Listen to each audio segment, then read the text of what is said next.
Mi nombre es Mauricio Rojas, soy el director de la Academia Liberal y les doy la más entusiasta bienvenida a este primer curso de la Academia. Este curso trata de la libertad y sus enemigos y la idea es dar un panorama general. Por ello vamos a dedicar las dos primeras lecciones y también los dos primeros seminarios a la historia de la libertad. Hoy día vamos a estudiar esa historia brevemente, por supuesto, desde la antigüedad hasta el Renacimiento aproximadamente, para en la clase siguiente abocarnos a la historia moderna de la libertad. Y cada una de estas clases vendrá seguida por un seminario en torno a las ideas que allí se han planteado, las inquietudes que ustedes tengan y los temas que ustedes quieran plantear. La tercera de las 4 clases de este curso la he llamado Claves del Pensamiento Liberal. Allí ustedes van a ver una charla, una conferencia que yo di el año pasado, presentando justamente los fundamentos del pensamiento liberal. Y eso va a ser el contenido de la tercera clase. La cuarta y última clase de este curso trata de las claves del pensamiento colectivista, es decir, del pensamiento antagonista a lo que ha sido el pensamiento liberal durante la modernidad. Allí también van a ver una charla que yo di el año pasado, pero complementada tanto por un nuevo PowerPoint como por una presentación que voy a hacer justamente dedicada a este curso. En la siguiente imagen vemos la bibliografía, lo que ustedes deben leer para complementar las clases del curso. He elegido 4 textos.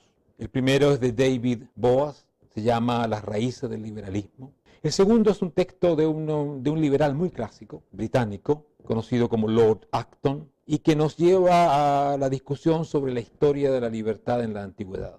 El tercero es uno de los pensadores más clásicos, tanto del pensamiento liberal como de la ciencia política moderna, y es Alexis de Tocqueville. Vamos a leer algunos capítulos de su famosa obra de la democracia en América. Yo he hecho la selección y está disponible en el enlace que allí se pone. Finalmente, vamos a leer un texto que yo he escrito sobre el marxismo y la búsqueda del paraíso terrenal. Eso, por supuesto, para estudiar aquello que yo he llamado los enemigos de la libertad. Por lo tanto, esta es la bibliografía. No son muchísimas páginas, pero son textos que merecen una cierta reflexión. Dense por ellos el tiempo para leerlos, para estudiarlos, para reflexionar sobre ellos y complementar de esa manera las clases y hacer las preguntas también, las inquietudes que a ustedes les vayan surgiendo durante la lectura de estos textos. Ahora bien, para aprobar este curso hay algunas exigencias. Entre ellas está participar en los seminarios. Como ustedes ya saben, el curso tiene 4 clases que son pregrabadas y 4 seminarios que las complementan, que son interactivos. Los seminarios son los días lunes de 17:30 a 19:30 hora chilena. Y ahí es obligatorio participar en ellos. Si se diese que no se pudiese participar en algún seminario, habría que complementarlo con un trabajo especial. El segundo requisito es enviar al menos un comentario o una pregunta fundamentada al profesor para ser tratado en los seminarios. Una, dentro de todo el curso. Ustedes pueden elegir cuándo hacen la pregunta, dentro de qué clase, pero es importante que llegue el día viernes, antes del seminario siguiente, que va a ser el día lunes. Y finalmente deben redactar un trabajo, máximo 4 páginas, sobre los desafíos de la libertad en perspectiva histórica. ¿Qué es lo que hemos estado tratando y vamos a tratar durante este curso? Y en ese trabajo deben ustedes hacer referencias tanto a las clases como al material bibliográfico, cosa que muestren tanto que se han inserido en las clases como que han trabajado con los textos que las acompañan. Esos son los requisitos para aprobar el curso. Y ahora podemos dejar esta parte formal de introducción y pasar a la clase de hoy, que es la historia de la libertad, la primera parte de la historia de la libertad, donde vamos a darle una mirada rápida, por supuesto, breve, porque el tema es muy amplio y podría tomar muchísimo tiempo. Pero vamos a darle una mirada a la libertad desde la antigüedad hasta el Renacimiento. En la siguiente clase vamos a avanzar desde el Renacimiento hasta el día de hoy prácticamente. La imagen que ustedes ven en el PowerPoint es la primera expresión que quiere decir libertad. Es sumeria, es muy antigua y viene de uno de los orígenes clásicos de la palabra libertad, que es la liberación de un esclavo. Terminar con la condición de esclavo y pasar a ser hombre libre.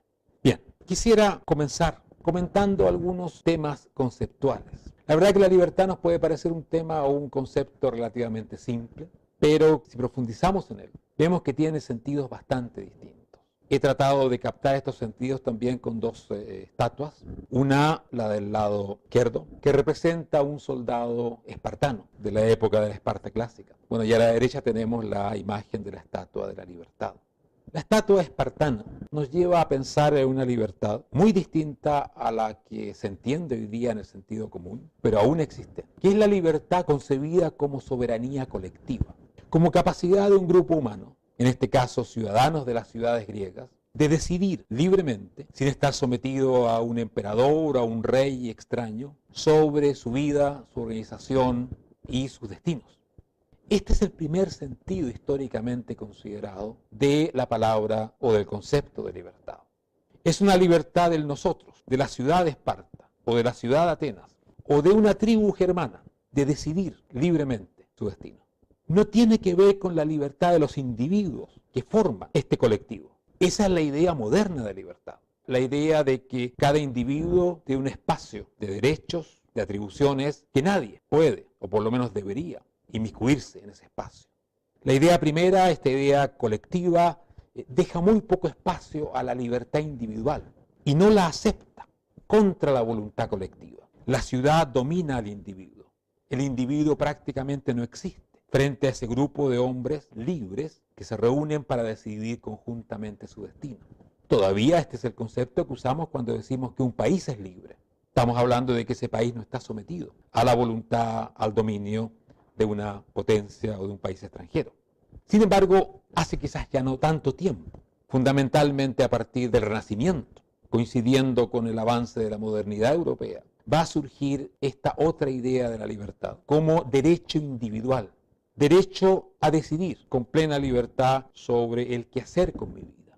Es una libertad ya no respecto de otros, como es el caso de la soberanía colectiva de un pueblo, sino que es la libertad respecto de nosotros mismos, de los que forman nuestra comunidad, nuestra nación, nuestra colectividad. Es ese espacio de autonomía individual que nos damos y que protegemos con una serie de derechos que dicen hasta dónde llega la intromisión de otros, que limita el poder político sobre los individuos y crea esa esfera única, que es la que habitualmente llamamos como la libertad. Pero hay que entender que todavía en casos de conflicto, por ejemplo de guerra, las naciones aceptan sobreponer la soberanía colectiva, que restringe la soberanía individual. Por ello, cuando el colectivo está en peligro, como en una guerra, se suspenden una serie de libertades individuales y se aplica esta libertad mucho más primitiva, colectiva, donde la sobrevivencia de la independencia del colectivo exige la sumisión, la entrega de estos espacios de libertad o soberanía individual. Por ello, dos conceptos, uno muy antiguo, que tiene que ver con la autodeterminación colectiva, y otro mucho más moderno, propio de los últimos 5 siglos, que tiene que ver con el espacio individual de libertad dentro de ese colectivo del cual formamos parte. Bien, ese es un aspecto importante. En esta imagen hablamos de otra distinción importante que tiene que ver con el origen mismo del concepto de libertad. Y hablamos aquí de dos raíces históricas. Pueden haber más, pero yo me concentro en dos raíces históricas y que en el idioma inglés están captadas muy bien porque se usan dos palabras para decir libertad. Es que yo conozca el único idioma que tiene dos palabras distintas para decir lo mismo. Y liberty es la forma asociada al castellano, a libertad, a liberté en francés, que es la raíz latina mediterránea de la palabra. Freedom tiene que ver con la raíz germana, la raíz tribal del concepto de libertad. Ambos conceptos son interesantes y, como les decía, nos remiten a historias muy distintas. La primera, a la formación clásica del mundo mediterráneo, la herencia griega, latina y posteriormente cristiana. Y la segunda, a esta raíz germana, pero también presente entre otros pueblos en ese tiempo más primitivos, como podrían ser los celtas, o los pueblos, muchos de ellos, que los españoles se encontraron cuando llegaron a América. No, por supuesto, los grandes imperios, donde había una subordinación política muy desarrollada. Pero, por ejemplo, en Chile, el pueblo mapuche tenía una libertad, en gran sentido, en muchos sentidos, parecida a la libertad tribal germana o celta, donde una asamblea de los hombres libres, de los hombres adultos, decidía los destinos colectivos del grupo. Las ilustraciones que hay aquí abajo tratan de captar estas dos raíces. Al lado izquierdo tenemos lo que queda, los restos del lugar de reunión de la asamblea ateniense, la famosa asamblea donde se crea la democracia prácticamente, cuyo nombre es Nix. Y al lado derecho tenemos lo que en idiomas germanos se llama el Ting, la asamblea también de los hombres libres. Estas dos génesis históricas van a dar origen a una serie de derechos, principios de libertad, que finalmente van a ir juntándose en la historia moderna de Europa, no menos a través del desarrollo que se da en Inglaterra y que luego va a pasar a formar una raíz fundamental de lo que va a ser Estados Unidos de América. Por tanto, tenemos dos raíces, vamos a ver su desarrollo histórico, vamos a partir con la primera, que es la raíz grecolatina, cristiana, y para ello vamos a hacer una referencia a algo que es muy importante para comprender por qué la libertad surge en ciertos contextos históricos sociales y no en otros. Más aún, la libertad tiene una historia cuyo epicentro va a estar en Europa, especialmente en Europa occidental, y de allí se va a desplazar a otras partes del mundo. Esto, por supuesto, que no es una cuestión genética, sino que algo que tiene que ver con ciertas condiciones de desarrollo, ante el cual los distintos pueblos han tenido que elaborar instituciones. Y esas instituciones han creado un contexto que es muy distinto. Después vamos a volver a estas imágenes que hay abajo y que ejemplifican dos contextos muy distintos. Y esos dos contextos tienen que ver, simplificando por supuesto, con dos fuentes de mantención de los seres humanos, dos fuentes de producción distintas, dos maneras de ganarse el sustento, que yo las he resumido. Primero, en la tierra y la agricultura. Hay pueblos, imperios, grandes estados que han tenido su base en la tierra, la productividad agrícola y las clases campesinas, habitualmente sometidas al poder de distintos señores. Estos han llegado a ser los imperios más imponentes en la historia de la humanidad. Estamos hablando de China, de India, de Egipto, de gran parte de los imperios mesopotámicos. También estamos hablando de los imperios americanos, donde en general la agricultura, el productor agrícola, era la fuente de la riqueza y por ello también la fuente del poder político que se construía en estas zonas. En el lado opuesto tenemos pueblos, naciones, ciudades muchas veces, que se desarrollaron en torno al mar, a la movilidad y al comercio. Podemos decir que en el mundo antiguo habían grandes centros productores agrícolas que generalmente usaban los grandes ríos de Asia o del norte de África para fundar su productividad agrícola. Y en torno a ellos habían pueblos móviles, flexibles, que vivían transportando, comerciando, poniendo en contacto estos grandes imperios agrícolas. Por eso el mar, el comercio, la movilidad, contra la tierra, la agricultura y la inmovilidad, están ligados a un lugar donde se producía la riqueza. Los pueblos marítimos, los pueblos comerciales, los pueblos que se desplazan de un lugar a otro, viven de juntar la diversidad de distintos estados o naciones y de eso hacen su fuente de subsistencia. Estos dos contextos históricos, sociales y económicos nos van a dar organizaciones políticas muy distintas. Las he ejemplificado con la pirámide a la izquierda, que si bien es muy característica de algunos grandes imperios, simbólicamente podría resumir muy bien lo que es el tipo de sociedad que se construye en base a la tierra, la agricultura y el sometimiento del campesinado. Sociedades jerárquicas, sociedades con un gran poder en el centro y con un poder que va siendo delegado hacia abajo y en la base. Hay una base amplia de productores agrícolas. Son sociedades donde la libertad prácticamente fue desconocida, donde el sometimiento, la servidumbre, era la forma natural de organizar la sociedad. Por eso la pirámide es un buen símbolo.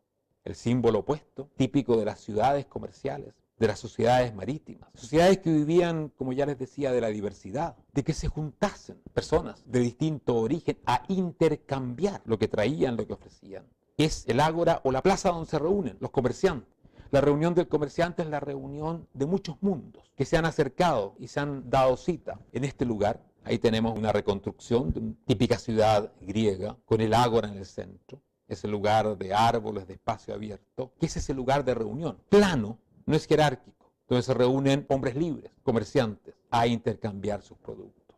Por tanto, dos contextos sociales muy distintos, dos contextos económicos muy distintos. Uno que naturalmente dio origen a una sociedad jerárquica donde la servidumbre era dominante, y otra que tendió a dar origen, porque vivía de la movilidad, de poder desplazarse de un lugar a otro, de encontrar gente distinta, a eso que llamamos libertad, tolerancia a lo distinto, vivir entre gente distinta, encontrarse, intercambiar productos, ideas, etc. Y eso fue lo que históricamente simbolizaron muchas de las ciudades griegas y de las ciudades mediterráneas en general, y que renacería a partir del 1100 y del Renacimiento en Europa occidental. Las ciudades comerciales del Mediterráneo, las ciudades comerciales del Mar del Norte, que reproducían ese viejo modelo de las ciudades-estado griegas, basadas, como les decía, en la movilidad, en el comercio, en el contacto entre personas distintas.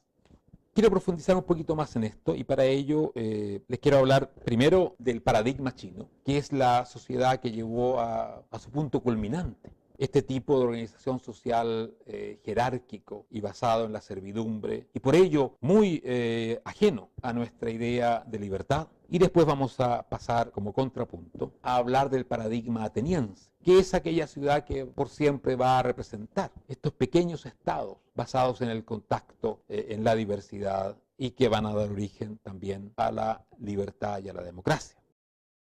Paradigma chino primero, la tierra y los grandes ríos.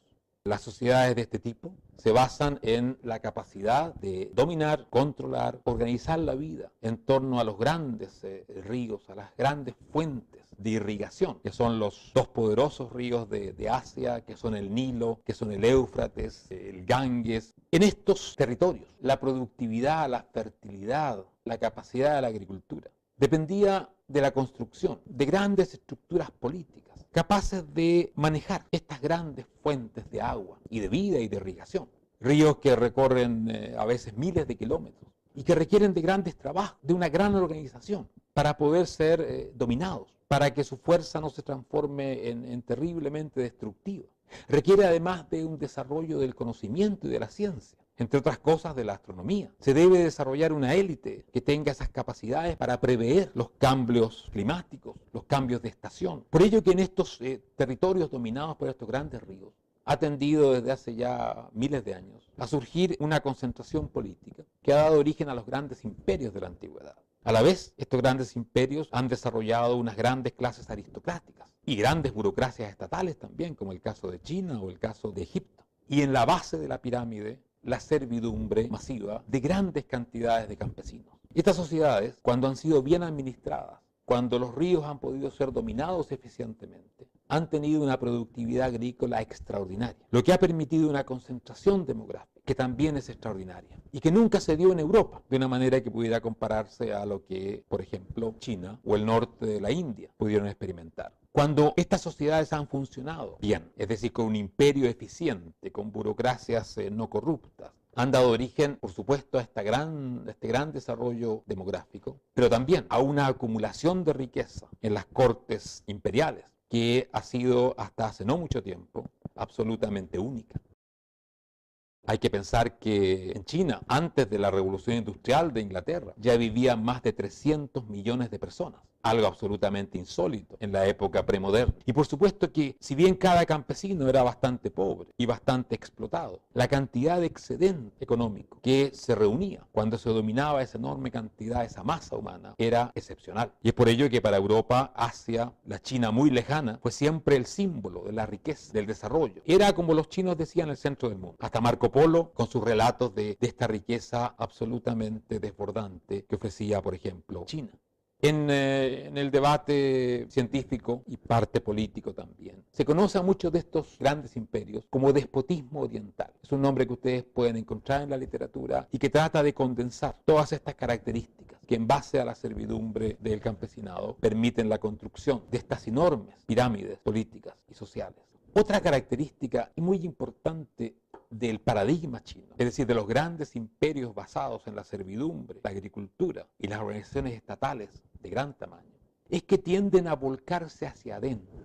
Por eso que yo hablo aquí de una cosmovisión hacia adentro, autocentrada. Esto es característico, por supuesto, de China. y va a marcar la historia de esa gran nación. El hecho de que la acumulación de riqueza era tan grande, el desarrollo que permitía, el lujo que permitía era tan exuberante, que nada fuera de sus fronteras parecía interesante, digno de aprender, digno de imitar. Esto se manifestó muy clara y muy dramáticamente cuando los ingleses, que ya habían entrado en su proceso de desarrollo económico moderno, mandan una delegación a China, invitándolos a intercambiar productos. Y los ingleses llevan sus productos. Y cuando los representantes del emperador ven lo que llevan, dicen, pero todo esto lo tenemos, y mucho más, y mucho mejor. Y en parte era cierto, con la única gran diferencia que cuando los ingleses producían miles de productos ya con su industria incipiente, los chinos seguían produciendo obras maestras en base a artesanos cuya productividad no tenía ninguna relación con la industria moderna. Y por eso que hay una carta muy famosa donde el emperador chino se dirige al reina tal vez en ese momento británico, diciéndole muchas gracias, de ustedes no tenemos ninguna necesidad. Y es el mundo bárbaro para China que tiene este desarrollo tan extraordinario. Bueno, y como les decía, jerarquía, teocracia en algunas partes, el caso de Egipto es muy destacado, meritocracia en otras. La verdad es que China es un ejemplo muy destacado de meritocracia, con exámenes, una clase de servidores, digamos, del aparato, enorme aparato del imperio, basado en el conocimiento. Y son muy famosas las escenas que quedaron grabadas todavía en la época, comienzos del siglo pasado, de esos miles de personas que iban a dar los exámenes para ser aceptados como miembros de la burocracia del imperio. La verdad es que es un ejemplo muy temprano de un sistema político donde la meritocracia era muy importante para inserirse dentro de lo que era la estructura del imperio. Y por supuesto, la tendencia autocrática. Son sociedades fundamentalmente piramidales, donde la libertad está prácticamente limitada al señor máximo, al emperador, a la máxima fuente del poder. Y después va decreciendo hasta transformarse en servidumbre masiva cuando llega a la base de la pirámide. Para ejemplificar esto de lo que estoy hablando, les quiero hablar un poquito de la grandeza y debilidad de China. Ya hablaremos de la grandeza y debilidad de Atenas, el otro paradigma. Y para ello quiero contarles una historia sorprendente, cortamente, que es la historia del almirante Shen Ho. Existen otras formas de escribirlo también, depende del tipo de chino que se use. Y ustedes ven en esta imagen dos embarcaciones. Esta embarcación pequeña, que parece de juguete frente a la otra, es una de las embarcaciones que usó Cristóbal Colón en su primer viaje a América, es la Santa María. Y lo que ustedes ven al lado es uno de los barcos de la flota del almirante Shen Ho. Flota que navegó hasta el África, que incluso dio la vuelta al África, como yendo hacia Europa, y que podía comerciar, que llevó animales exóticos. Hay dibujos maravillosos de jirafas llegando a China, descubriendo el mundo. Y ustedes ven que había una diferencia enorme entre esos grandes barcos chinos y las pequeñas carabelas o las naos portuguesas que van a conquistar el mundo.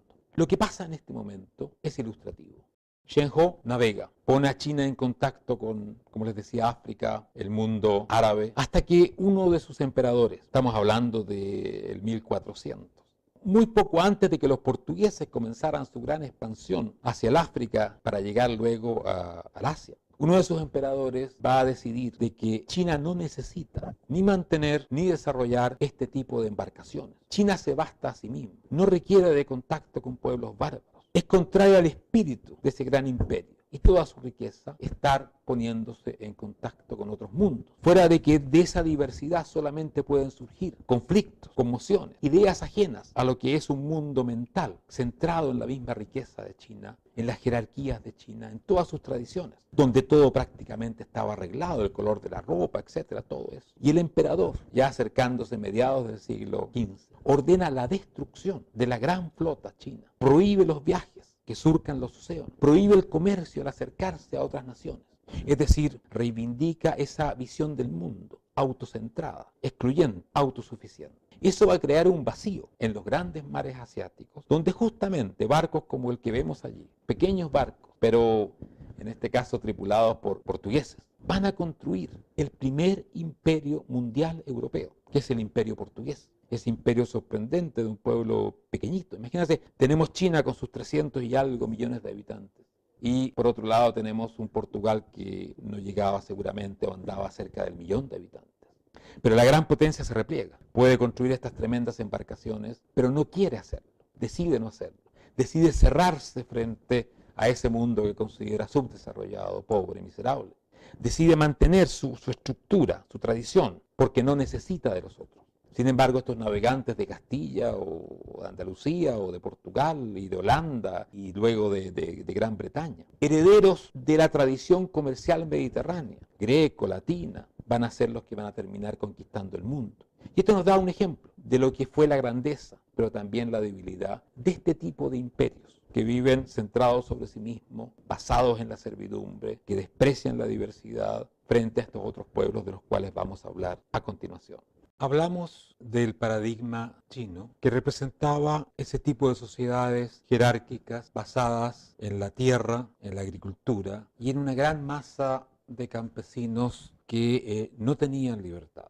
En otro contexto, muy distinto, relacionado en nuestro caso con el mar Mediterráneo, se fue desarrollando un tipo de sociedad basado en, como decíamos ya antes, ciudades que eran extraordinariamente dependientes del mar, del contacto con otros, del comercio. Tenían, por supuesto, una base agrícola, pero ello representaba un papel que fue menor y que fue dando paso a este incremento fundamental de la actividad comercial. Ello es lo que el paradigma ateniense puede resumir. Hay muchísimas ciudades de este tipo. Todo el Mediterráneo, desde la época fenicia por lo menos, va desarrollando este tipo de ciudades. Pero sin duda que Atenas, por su desarrollo en términos de la filosofía, de la ciencia y no menos político, es la ciudad que se destaca en todo sentido. Y donde, por supuesto, que el mar y el comercio son fundamentales. Lo que lleva a Atenas en la época de su grandeza, y estamos hablando del siglo V antes de Cristo, el siglo de Pericles, y el siglo de la construcción de un imperio comercial de Atenas, basado en su dominio o relación con una gran cantidad de ciudades que están en el Mediterráneo, pero que también se introducen hacia el Mar Negro. Lógicamente que ciudades que se basan en el comercio, se basan por naturaleza en la diversidad, viven de la diversidad, de entrar en contacto con muchos mundos distintos y relacionar estos mundos a través de sus productos. Son sociedades de viajeros, sociedades donde todo el tiempo lo que es el pensamiento propio, la organización propia de la política, de la familia, de la sociedad, está puesta en relación con otros mundos. Por lo tanto, hay una aceptación o una tendencia a aceptar la pluralidad de pensamiento, de organización social.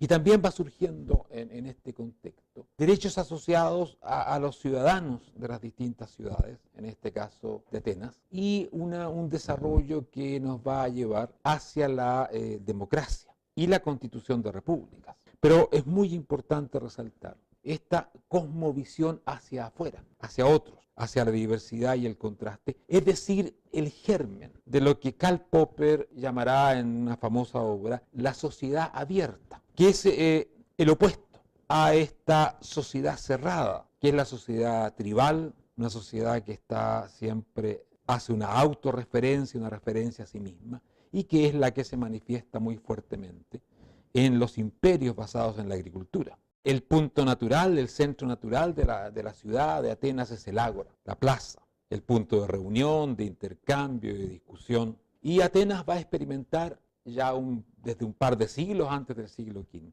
antes de Cristo, un desarrollo hacia formas republicanas de gobierno, es decir, basadas en la reunión de los ciudadanos que eligen sus representantes y los cuales deciden el destino de la ciudad. Este es un desarrollo bastante largo, bastante complejo, que empieza con una asamblea, una democracia muy limitada de lo que es la élite ateniense y que va avanzando, amplificando los derechos políticos hasta que en el siglo V tenemos la primera expresión de una democracia muy amplia que incluye prácticamente a todos los ciudadanos independientemente de su propiedad, de su riqueza, y que va a ser la fundación de esa democracia directa que Atenas va a tener durante el siglo V y durante un tiempo posterior también, pero ya bastante en decadencia. Ahora, una de las cosas contradictorias de este tipo de ciudades, basadas en un principio de libertad, de igualdad ciudadana que se va a llevar a la República Democrática, es también el desarrollo de la esclavitud, muy presente en Atenas y presente en todas las ciudades de este tipo, no menos en las ciudades griegas, por supuesto. Es evidentemente una contradicción que tiene una explicación bastante natural. Como veíamos en los grandes imperios basados en la agricultura, China o los imperios de la India o del Nilo en Egipto. Hay una gran base de campesinos que viven en la servidumbre. Sin embargo, las ciudades tienen que traer fuerza de trabajo desde otras latitudes. Y esa fuerza de trabajo que llega a estas ciudades comerciales crecientes y que en gran parte se va a dedicar a la artesanía, a la producción, que después se exporta a estas ciudades, va a tener la condición de la esclavitud. Por lo tanto, la democracia de las ciudades griegas clásicas, la democracia ateniense, va a ampliar los derechos políticos a sus ciudadanos, a la vez que va a constituir una base absolutamente contradictoria, podríamos decir, de población bastante amplia, que no tiene, por supuesto, ningún derecho, que vive en la esclavitud. Además, hay un segmento de población que son los extranjeros, que gozan de una serie de derechos, de protección, son fundamentalmente una gran parte de la clase comercial. Los comerciantes de las ciudades son extranjeros, que gozan de protección, de derechos, pero que no gozan del derecho a la ciudadanía. Ese es el desarrollo que va a llevar a esa Atenas clásica que tanto se recuerda y que va a ser un centro cultural, artístico, filosófico, político inigualado durante muchísimo tiempo. Ahora, tal como el modelo o el paradigma asiático que China simbolizaba tuvo su grandeza y su debilidad, también lo tuvo Atenas. Y esto es un hecho que nos lleva a una reflexión que es importante. La democracia ateniense se desarrolló como una democracia directa, basada en grandes asambleas. Por tanto, no es en absoluto esa democracia representativa que se va a desarrollar en la época moderna. Y además, es una democracia que tiende a ser ilimitada, donde la asamblea puede prácticamente decidirlo todo, donde no tenemos ese elemento tan fundamental de la sociedad liberal moderna, que son fuertes derechos individuales y fuertes limitaciones al poder político. Atenas es el símbolo de la grandeza o del inicio de la democracia, pero también de sus peligros, especialmente cuando la democracia se transforma en democracia asamblearia, de miles de personas, como era el caso de Atenas, donde la demagogia impulsa a decisiones políticas que violentan, no dejan lugar a eso que es ese concepto moderno de libertad del cual hemos hablado, que protege un ámbito privado, donde el individuo decide, es el rey dentro de su pequeño ámbito, que se defiende y que el poder político no puede avasallar. El ejemplo más clásico, y va a quedar siempre en la historia de la humanidad como un recordatorio de los peligros de este tipo de democracia asamblearia, es el juicio en el cual se condena a muerte a Sócrates. Y esa es la imagen que tenemos acá. Una justicia que se transforma en asamblea demagógica. De hecho, el tribunal que juzga a Sócrates se compone de cientos de personas que representan los distintos grupos de ciudadanos que hay en Atenas, estaban organizados en distintos grupos o segmentos, y que va a condenar a Sócrates a la muerte, cosa que está muy bien relatada en el famoso texto de Platón, y que Sócrates va a aceptar, porque él, como principio básico de su actividad, de su vida, era la legalidad, el Estado de Derecho, e incluso cuando el Estado de Derecho y la legalidad podían llegar a extremos como estos, a decisiones absolutamente aberrantes como fue la condena a Sócrates, él decidió aceptarla para no violar ese principio de legalidad, ese principio de Estado de Derecho que se había instaurado en Atenas. Por tanto, Atenas es ejemplo de grandeza y Sócrates es el más grande de los grandes, podríamos decir, así como Pericles lo fue en la política, pero también nos muestra algo que para el liberalismo, para el pensamiento liberal, es absolutamente fundamental. El poder, incluso de la democracia, debe ser limitado. Todo poder es peligroso, incluso el de la mayoría, incluso aquel que sigue reglas absolutamente transparentes, debe ser limitado, no puede avasallar al individuo, debe haber una fuerte protección de los derechos individuales y cortapisas. Ya hablaremos más adelante de la división de los poderes como una forma de limitar los excesos del poder, incluso de la democracia, las distintas trabas a los cambios violentos dados por la mayoría que ocasionalmente puede haber en las distintas asambleas democráticas, y todos esos mecanismos que han sido elaborados durante la época moderna para evitar eso que ocurrió en Atenas. Ahora, esto es muy importante recordarlo porque no menos en América Latina tenemos grandes tendencias, fuertes tendencias a instaurar democracias plebiscitarias llenas de demagogia y que tienden a avasallar toda defensa de los derechos individuales y transformarse en fuentes ilimitadas de poder. Es algo que en nuestra región, con grandes debilidades políticas y una fuerte inmadurez política muchas veces, e institucional, es un peligro que está constantemente presente.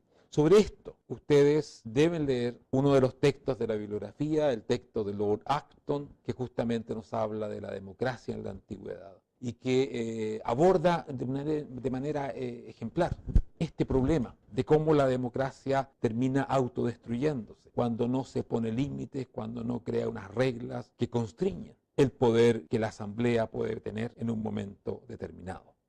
Bien, esto es una pequeña visión general. Hemos contrastado dos modelos, el modelo de la tierra, del campesinado, de la servidumbre, China como paradigma, el modelo de la ciudad, del comercio, con la tendencia republicana, democrática, que no solo se expresó en Atenas, sino que fue una tendencia bastante generalizada en el Mediterráneo clásico. Son dos modelos que nos permiten entender por qué la libertad va a surgir justamente en este ambiente mediterráneo de ciudades abiertas, de intercambio, junto al comercio. Y libertad, democracia han ido siempre juntos, porque es la idea de la apertura, de volcarse a otros. Además, el comerciante, por definición, tiene que dejar su sociedad y debe tener la libertad de hacerlo. Recordemos lo que pasó en China, el ejemplo que yo ponía, ese gran navegante con su flota, que finalmente es destruida por la autoridad del emperador, que tiene esa fuerza para cerrar la sociedad y crea lo que es el paradigma de la sociedad cerrada, que son los grandes imperios orientales, donde prácticamente todo contacto con el mundo exterior está cerrado.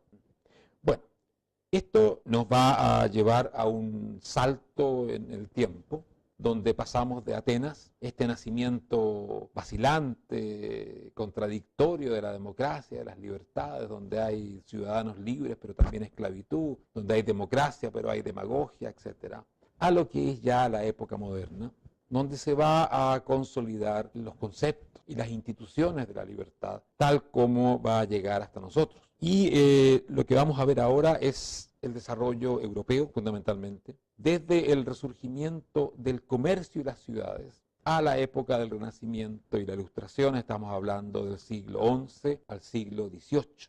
Y lo que vemos ahí es la imagen prototípica de la ciudad medieval, por supuesto, con el ágora, la plaza, el lugar de reunión y de comercio y de intercambio en el centro. O sea, volvemos al símbolo de lo que son las sociedades abiertas, que son sociedades de plaza, de ágora, de reunión y de comercio, indudablemente. Este es el momento en que Europa está saliendo de la época más oscura de lo que es conocido como Edad Media, aquellos siglos que siguen a la caída definitiva del Imperio Romano de Occidente y que implican una feudalización de la sociedad. Y también prácticamente la desaparición de las ciudades, la desaparición del comercio, la desaparición casi total de las vías de comunicación incluso. Y aparece una Europa que durante largos siglos está reducida al localismo, a la tierra.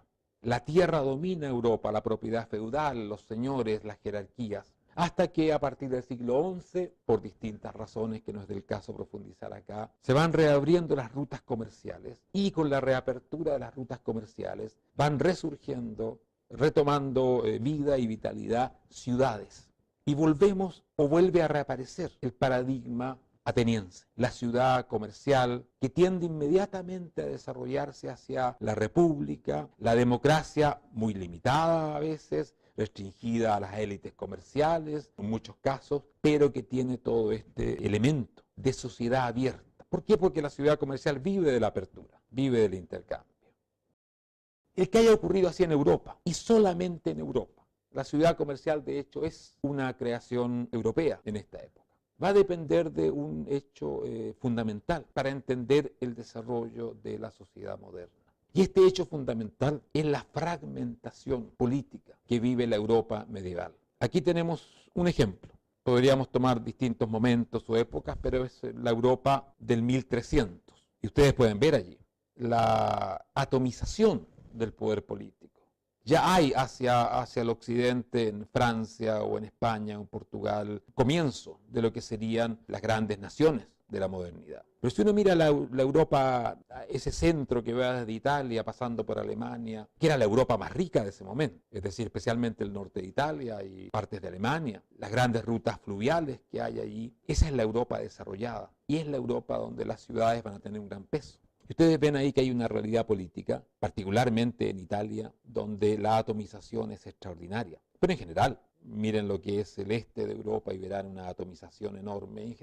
O sea, a diferencia de lo que ocurre en China, o en la India, o en Egipto, donde los imperios tienden a abarcar una enorme extensión de territorio y de población, poniéndola bajo el dominio de un solo poder, que por lo tanto puede limitar la libertad de la gente, eliminarla completamente y crear sociedades absolutamente jerárquicas. Europa vive una realidad contraria. De hecho, Europa en su conjunto prácticamente nunca ha estado bajo un solo poder político. En algunos momentos se ha acercado a eso, Napoleón, Hitler, la Unión Europea hoy día, con todas las diferencias que tiene con los ejemplos anteriores, han sido intentos de Carlomagno en su momento, pero Europa siempre ha estado dividida. Y no solo políticamente. Hay otra división que es muy importante en Europa, y es la división entre el poder secular y el poder religioso. Por lo tanto, en Europa hay distintos centros de poder político y en todos estos centros de poder político una dualidad muy interesante entre poder religioso y poder político. Por lo tanto, el poder en Europa surgió limitado por la fragmentación, que implicaba que el disidente, el que pensaba distinto, el que por A o C no tenía el favor del poder político en un punto determinado, encontraba fácilmente una alternativa. Podía migrar, podía viajar, podía encontrar otro señor, otra ciudad libre, algún lugar donde poder tener más espacio de libertad. Por eso que aquí se dice que la fragmentación política es la bendición europea y la condición del surgimiento de la libertad, y no menos de la ciudad libre, la ciudad comercial, pero también la maldición europea. Porque este tipo de atomización política implica conflictos y guerras constantes. De hecho, estamos hablando de la región más belicosa, que vive una especie de guerra civil europea durante cientos de años, que es el precio de esta gran fragmentación política.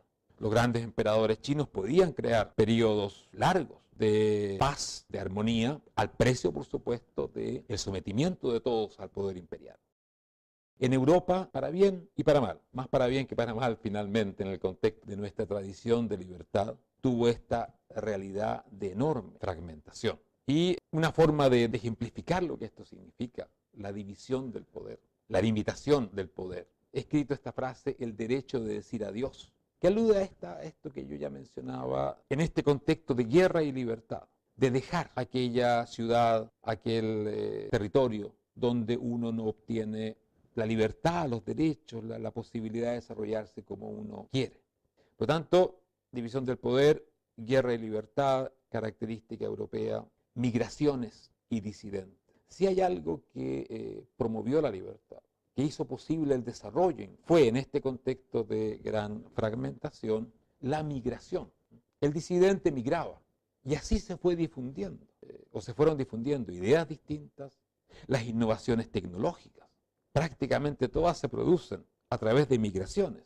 Porque claro, el que encontraba, supongamos, una forma nueva de cultivar la tierra en su ciudad o territorio o lo que fuera, encontraba mucha resistencia habitualmente. Es característico que una innovación, una idea distinta, el uso de la libertad, provoca la resistencia porque es un cambio.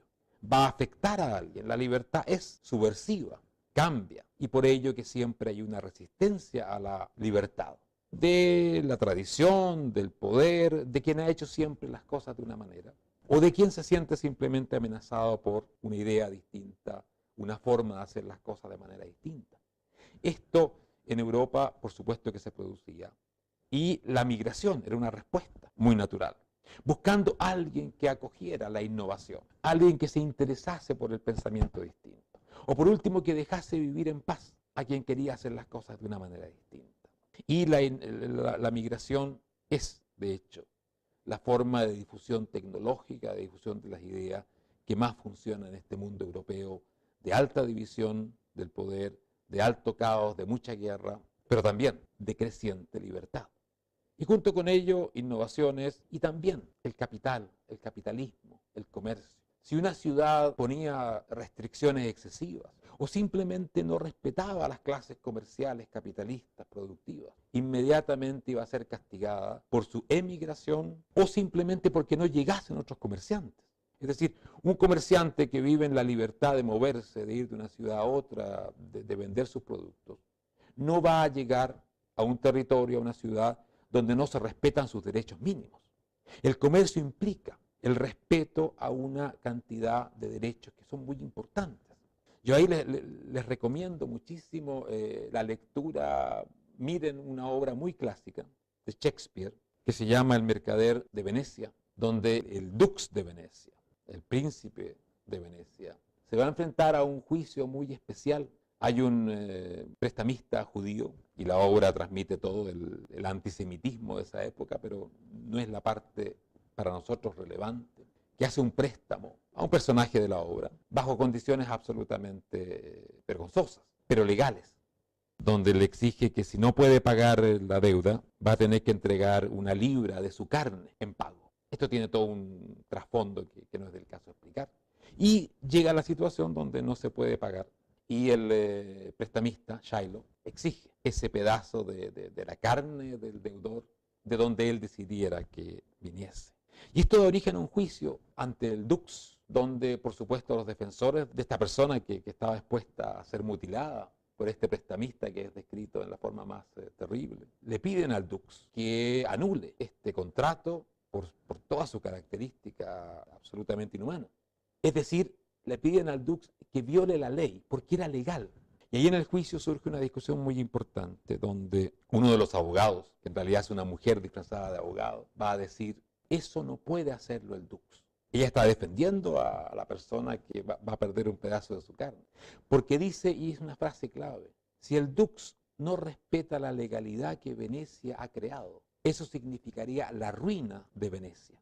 Porque ningún comerciante, ningún capitalista, nadie que quiera invertir va a venir a Venecia si el dux o quien sea puede cambiar a su antojo la ley. De lo que estamos hablando acá es de algo muy, muy fundamental.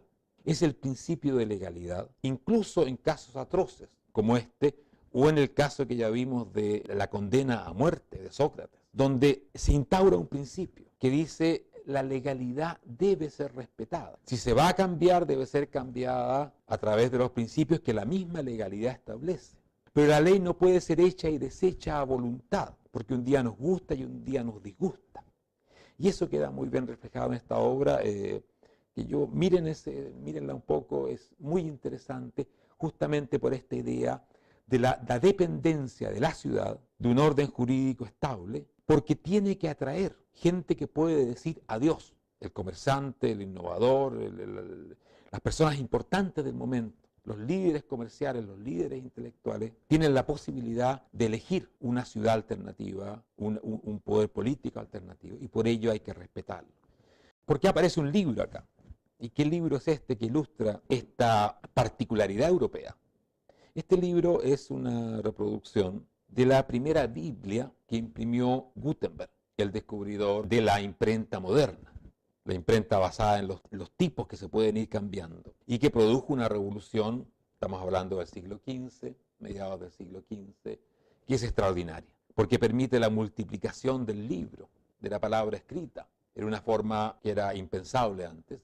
El libro antes era algo valiosísimo que solamente las personas con mayor riqueza, las élites más altas podían tener. Y aquí aparece el principio del libro que va a ser difundido masivamente, comienza con la Biblia y va a tener un impacto enorme cuando las Biblias comienzan a ser traducidas a los idiomas europeos del momento. Esta es una de las grandes cosas que hace la Reformación, Lutero, que acercan el texto sagrado al pueblo y se lo dan a leer, cosa que antes era impensable. De hecho, estaba prácticamente prohibido poseer Biblias para quien no fuese parte de la iglesia o de la jerarquía eclesiástica. Ahora, ¿por qué pongo esto? Porque, lógicamente, cuando se descubre la imprenta moderna, la Iglesia ve amenazado su poder sobre el pensamiento, que era uno de sus poderes fundamentales, o el poder fundamental durante toda la Edad Media. Y trata, por supuesto, de restringir el uso de este instrumento revolucionario, que es la producción masiva del libro y no menos del libro sagrado. Y existen intentos de mantener bajo control, de apoderarse de este invento. Eso es lo que hubiese hecho sin duda el emperador de China o el emperador de los grandes imperios que siguen el paradigma chino. Y hubiesen hecho de esta innovación una innovación limitada al uso que el poder político central le diese y por ello hubiesen matado todo su potencial revolucionario. Pero ¿qué pasa en Europa? Que por su diversidad política, por su gran fragmentación, la imprenta empieza a aparecer en todas partes, al poco tiempo de que Gutenberg descubre sus principios. Y se hace absolutamente imposible controlar la producción del libro.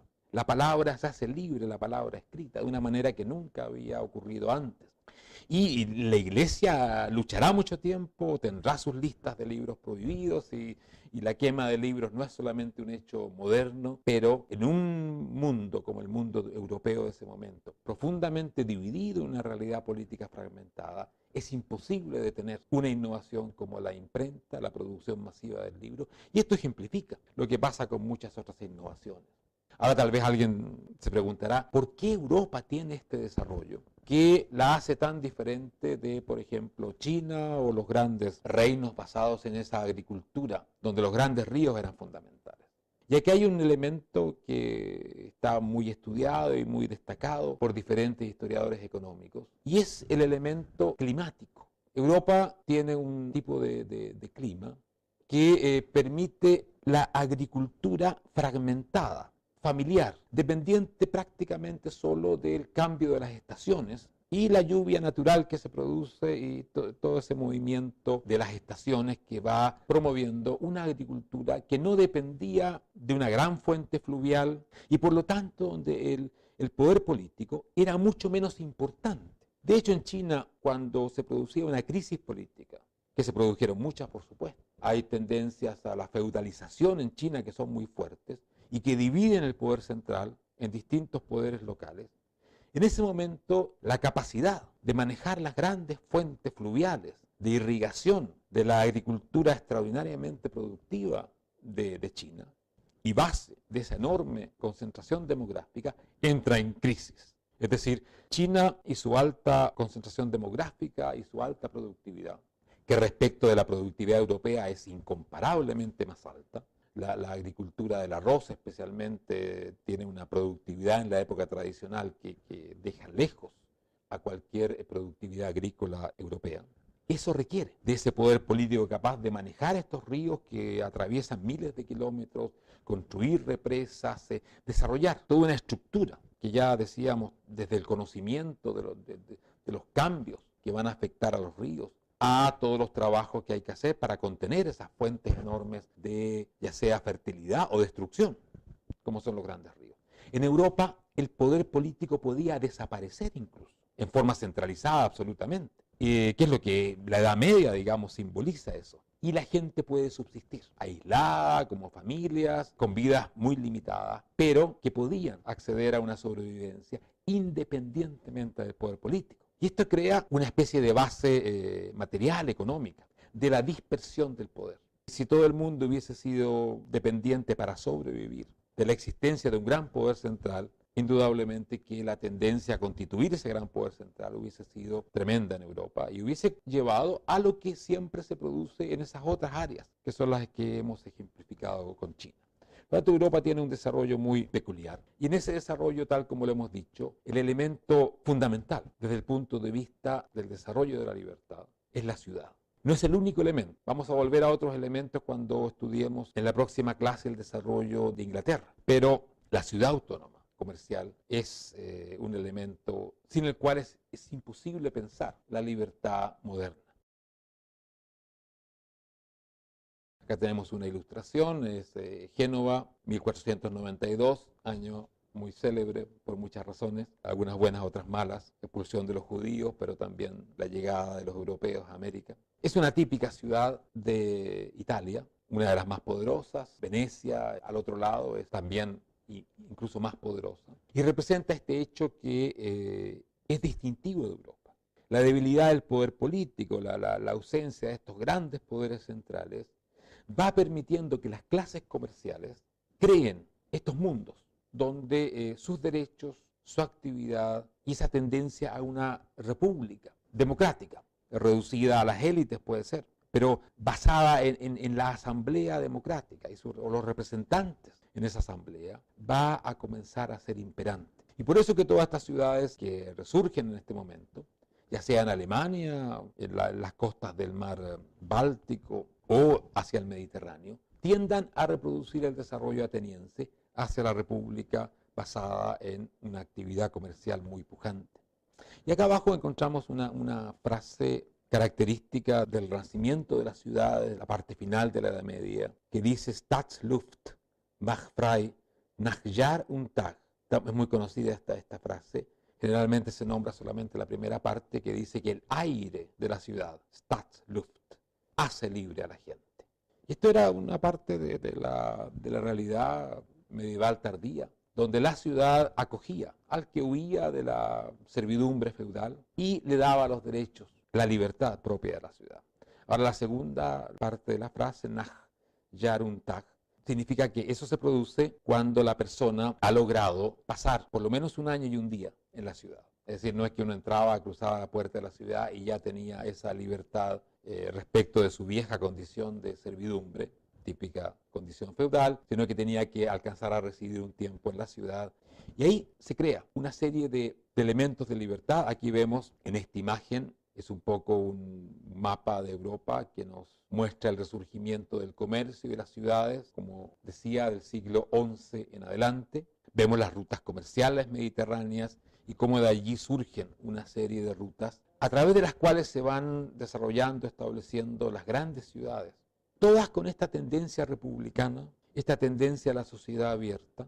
Vemos a Venecia, que logra constituir un imperio que nos recuerda mucho del imperio ateniense. Génova al otro lado, donde también vemos que logra constituir un imperio que tuvo gran fuerza en el Mar Negro. Y así la costa española, Barcelona o Marsella, viejas ciudades, o Cádiz, ciudad ya de origen muy temprano. Y así se van ramificando hasta llegar a las grandes ciudades de lo que es aquí arriba, color anaranjado, la Liga Hanseática, que es la unión de las grandes ciudades que se desarrollan en torno al mar Báltico y el mar del Norte, donde la ciudad más destacada y una maravilla para visitar es la ciudad de Lübeck, al norte, al otro lado de Hamburgo, o la Lübeca, como se le llama en castellano a veces. Son todas ciudades que van desarrollando una libertad basada en estatutos propios, una legalidad propia, que los príncipes de las regiones, incluso los reyes, deben aceptar, porque la ciudad ha cobrado una importancia, una riqueza y una capacidad de defenderse también, que le permite defender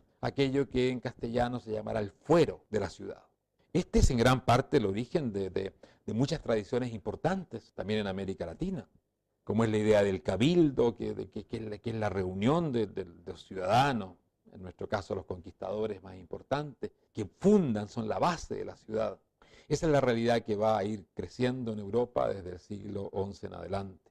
Ahora, yo también les mencioné y les puse el ejemplo de Venecia a través de esta obra tan interesante de Shakespeare, El Mercader de Venecia. Va desarrollando instituciones, que son las instituciones de la libertad, tanto la libertad económica, o sea, todas aquellas instituciones que permiten el desarrollo de la propiedad privada, los instrumentos legales del intercambio, todo aquello que va a crear el capitalismo y la sociedad de mercado moderna, pero también las instituciones políticas de la libertad.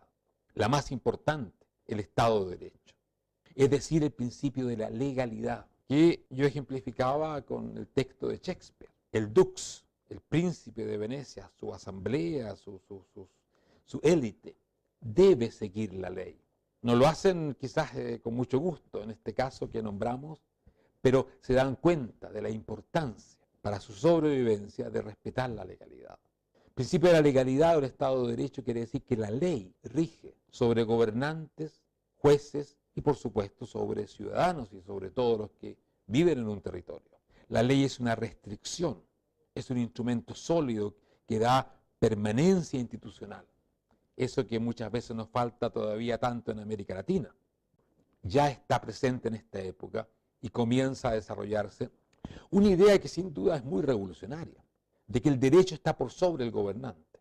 Esta va a ser una de las contradicciones máximas de la época que está comenzando en Europa, donde junto a este desarrollo de la libertad y del derecho, del Estado de Derecho, de la legalidad, va a surgir una fuerte tendencia a las monarquías absolutas, cuya definición va a ser que el rey está por sobre la ley, que el rey puede cambiar, rehacer y no someterse en principio a ninguna legalidad, ya que su voluntad está por sobre la ley. Ese conflicto al cual vamos a volver, porque es muy importante, es la base del liberalismo moderno, ya como teoría, como conjunto de ideas reflexionadas y desarrolladas. Va a ser una lucha entre este Estado de Derecho y libertad que va creciendo en las ciudades europeas y la tendencia monárquica absolutista que tiende a destruir, a someter el principio de la legalidad. Ya veremos que el liberalismo moderno surge para defender el principio de la legalidad, la restricción del poder, la necesidad de que también el soberano se limite y se someta a la ley. Vamos a volver reiteradamente sobre ello porque es un elemento esencial del liberalismo moderno. En este contexto, la libertad individual. Estamos hablando de un derecho, un Estado de Derecho, que tiende a proteger al individuo. Lo vimos en el caso de este prestamista, de Shylock, en la obra de Shakespeare. Pero no es solo su libertad la que se protegía en ese caso, también era la libertad de aquella persona que adquirió la deuda, de establecer contratos. Surge la idea de que el contrato, la voluntad libre de dos personas que se reúnen para establecer un acuerdo, es ley y debe ser protegida, debe ser respetada, y el Estado de Derecho y las autoridades del Estado debe estar al servicio de esta protección de la libertad individual expresada en los contratos, que son los acuerdos entre la gente libre, de intercambiar cosas, someterse a obligaciones, en fin, todo aquello que crea la base del intercambio en una sociedad libre. Y por supuesto que el reconocimiento de la propiedad privada. Reconocer la libertad individual no tiene ningún sentido si no se reconoce la propiedad individual, privada. Yo no puedo decir que tú eres libre, pero que todo lo que tú tienes, todo lo que produces, todo lo que haces me pertenece o le pertenece al Estado o cualquiera puede apropiarse de ello. Son elementos absolutamente dependientes uno de otro y muy propios de esa clase comercial que quiere protección para su inversión, para su movilidad, poder viajar, poder tener seguridad en lo que hace y por eso que va siendo un elemento esencial de las ciudades europeas. Ahí tenemos el cumplimiento de los contratos y por supuesto el respeto a la diversidad. Toda ciudad comercial, como las que ahora están en ese momento se desarrollaron en Europa, tiene que respetar, por supuesto, a sus propios comerciantes, su derecho a producir, a salir, a viajar, ir y volver a la ciudad, pero también de los extranjeros. Esto que ya se creó en Atenas, la protección del extranjero, si bien no le daban los derechos de la ciudadanía, pero había un estatus que les permitía vivir, invertir, desarrollarse en las ciudades comerciales de la antigüedad clásica.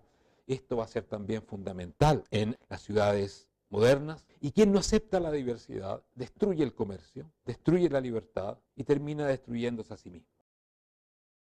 Este es el caso justamente del mercader de Venecia. Venecia tiene, por supuesto, colonias comerciales, entre ellos la colonia judía, que de hecho la palabra gueto es una palabra que viene del veneciano, y era la comunidad judía que residía en ciertas partes de ese pequeño archipiélago o islas que forman Venecia. De hecho hay una isla que se llama la Giudecca, que es la isla de los judíos.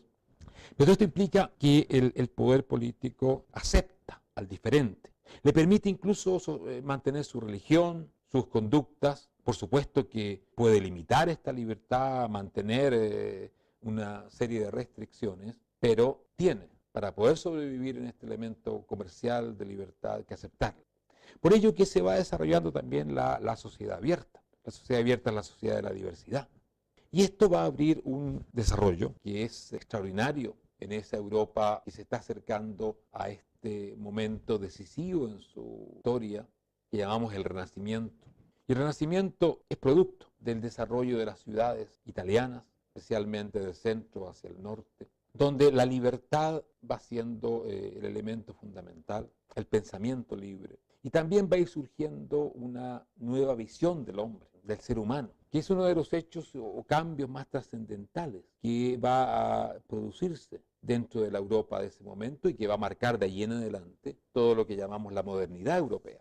Este es un momento de enorme riqueza de las ciudades italianas. Eso es lo que uno hoy día maravillado puede visitar cuando visita Florencia o Pisa o Venecia o Génova, etc. Basada en este comercio dinámico que va a crear a su vez el renacimiento del arte, de la filosofía, del pensamiento. De hecho, capitalismo y arte también, tal como capitalismo y libertad van unidos.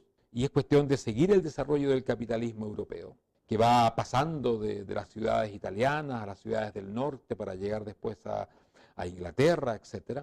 Y uno va viendo cómo el arte va floreciendo en la medida en que llega esta concepción abierta y la riqueza que ello implica. Y para ejemplificar esta nueva visión del ser humano que se está formando, he escrito acá, he copiado unas frases de uno de los textos más centrales de esta época, que es el famoso discurso sobre la dignidad del hombre. Mejor dicho, es el prólogo al discurso, lo que vemos, de donde está tomada estas frases, de un gran autor renacentista que es Giovanni Pico de la Mirandola, y este texto es de 1486. Estamos en ese momento de paso ya de la Edad Media que retrocede, que termina a este mundo moderno, y lógicamente que se produce en Italia, y se produce en el norte de Italia, se produce en ese floreciente norte de Italia, donde el comercio y el pensamiento han florecido. Y en este texto, en 1486, podemos leer lo siguiente. Aquí es el prólogo, y Pico de la Mirandola ha creado una especie de diálogo entre el Creador, Dios, y Adán. Y es el momento donde Dios va a definir la naturaleza humana. Y lo que leemos es lo siguiente. Dios le dice a Adán: no te he dado una forma ni una función específica a ti, Adán. Por tal motivo, tú tendrás la forma y función que desees. Fíjense lo extraordinario que es esta frase. Tal vez hoy día leerla no nos produce tanta conmoción, pero estamos saliendo de un mundo, el mundo medieval, donde el ser humano era muy pequeño, donde la idea de la providencia, de la voluntad de Dios era absolutamente dominante. Y encontramos un discurso donde el ser humano se dará la forma y la función que desee. Y le dice Dios: la naturaleza de las demás criaturas la he dado de acuerdo a mi deseo. Es decir, está dado, está fijado. Hay una evolución escrita, está todo eso. Pero tú no tendrás límites. Es decir, el ser humano, esto es propio de ese desarrollo que estaba ya empujando esta nueva visión, no tendrás límites. Es la idea de la perfectibilidad, que se puede crear algo mejor, que se puede desarrollar algo mejor. El ser humano como creador de su propia historia. Historia, y uno ve aquí dónde está la providencia, la historia escrita con mano sagrada. La verdad es que aquí Dios le está delegando al ser humano crear su historia.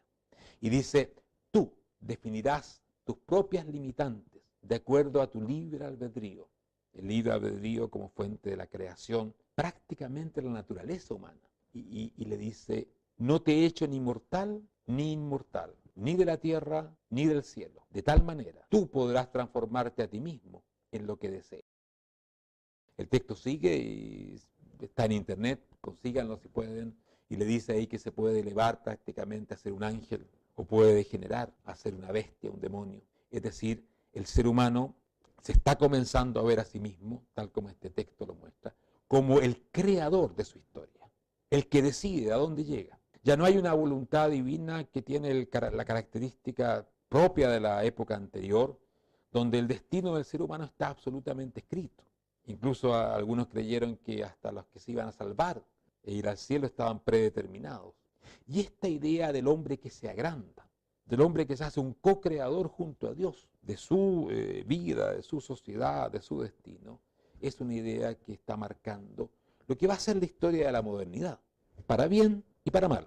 Porque de aquí surgen dos ideas que son variantes, pero que tienen un sentido bastante distinto. Surge la idea que ya nombré de la perfectibilidad, nuestra capacidad de ir mejorando nuestra vida. Pero también surge la idea de la perfección.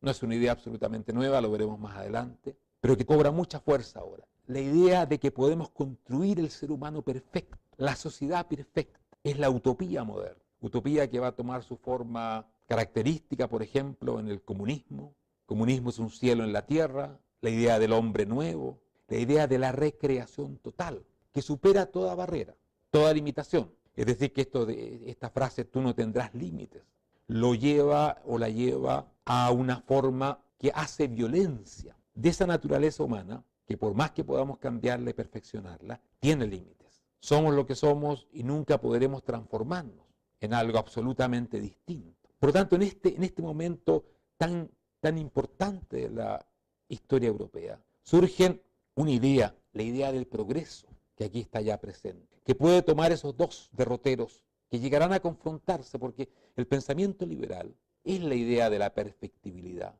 buscar mejores formas de vivir, de organizar la sociedad, de darnos todos mejores oportunidades, pero no plantea de ninguna manera la recreación del mundo, crear un paraíso terrenal o esta idea fatídica del hombre nuevo, porque la idea del hombre nuevo es una invitación al genocidio, a destruir al ser humano tal como es, con sus defectos y sus virtudes, etc.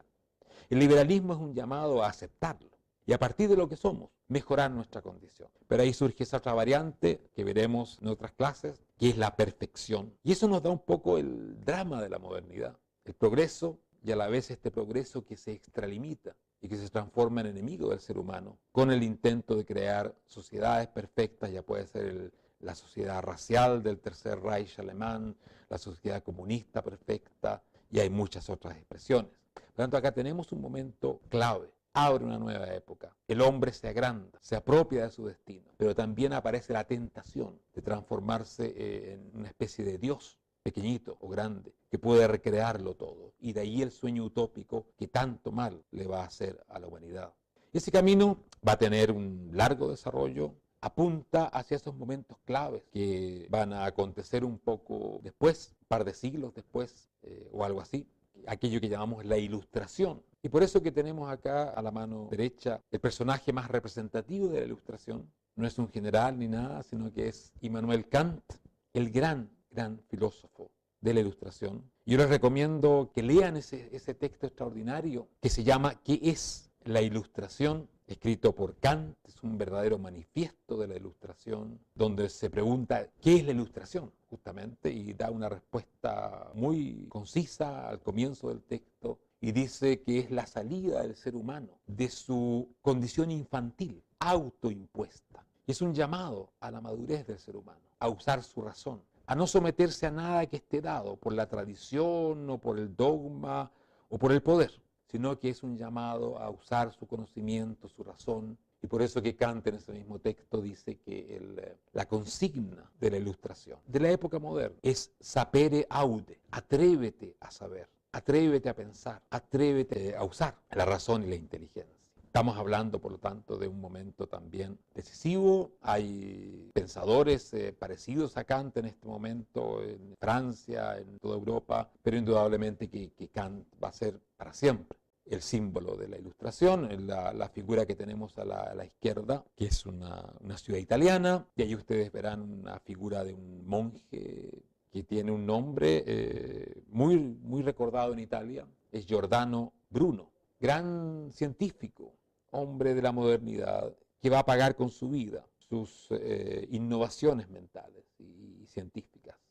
La Iglesia está en un momento de lucha por contener este ser humano, este pensamiento que se comienza a desbordar por todas partes y comienza a cuestionar todas las verdades tradicionales. La visión con la Tierra en el centro del universo, en fin, todo se cuestiona, se abre este pensamiento. Como lo he dicho, para bien, porque esta es la libertad ejercida a nivel del pensamiento, pero también con esa tendencia que se va a manifestar en las revoluciones modernas de arrasarlo todo y reinventar todo. La Revolución Francesa va a ser un primer momento de esos cambios totales, o la idea del cambio total, y va a terminar, no por casualidad, en la guillotina, masivamente aplicada, porque esa idea de la libertad absoluta, del barrerlo todo, de crear el hombre nuevo, o en el caso de la Revolución Francesa, una república de la virtud, que es lo que Robespierre siempre decía. Él decía, yo soy la virtud, el representante de la virtud.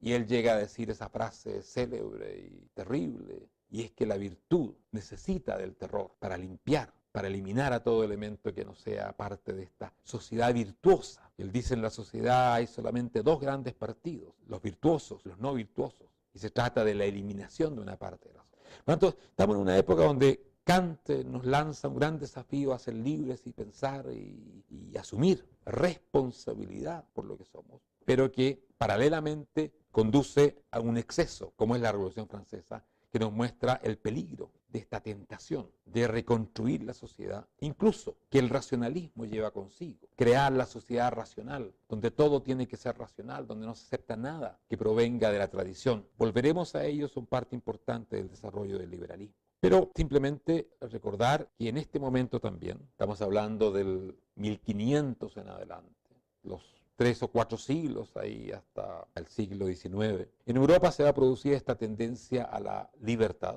las ciudades, la ilustración, una nueva idea del hombre, la idea del cuestionamiento de todo aquello que nos ha sido impuesto, pero también el surgimiento de nuevos estados. Son los grandes estados absolutistas, Francia va a ser su arquetipo, España la va a seguir, y habrá más ejemplos, por supuesto, que van a ser los estados dominantes de la modernidad del siglo XVI al siglo XVIII, XIX. Logran centralizar el poder político en amplias áreas de Europa, no en las más desarrolladas, que son Italia y Alemania, donde vienen las grandes ciudades de las que hemos hablado.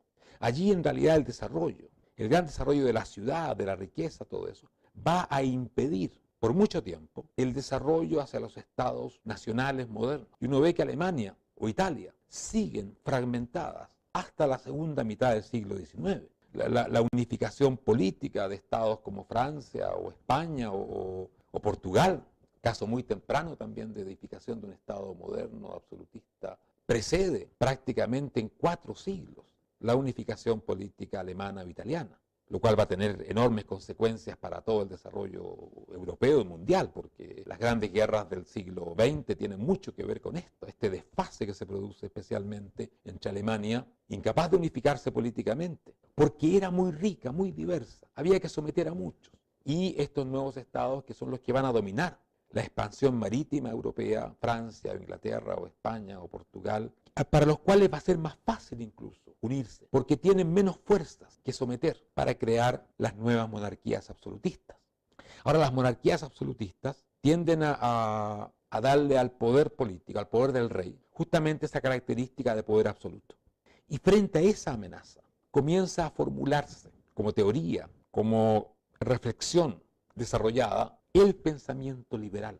Aquí, y vamos a hablar mucho más de esto en un curso que posteriormente tendremos sobre el pensamiento liberal, los grandes clásicos liberales.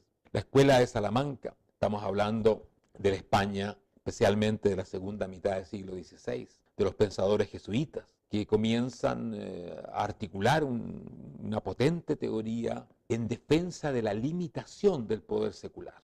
Quieren recordarle al monarca que hay leyes, que hay leyes divinas, que hay cosas que el monarca no puede llegar y hacer y deshacer, que su poder está subordinado a algo. Y van a llegar incluso a plantear, cosa que ya plantearon clásicos de la Edad Media, como Santo Tomás de Aquino, el derecho a la rebelión e incluso el llamado al tiranicidio. Está formulado abiertamente por algunos de los grandes teóricos de la escuela de Salamanca, tal como lo formuló Santo Tomás de Aquino y lo formularía John Locke en ese famoso texto que vamos a leer más adelante, que es el segundo tratado sobre el gobierno civil.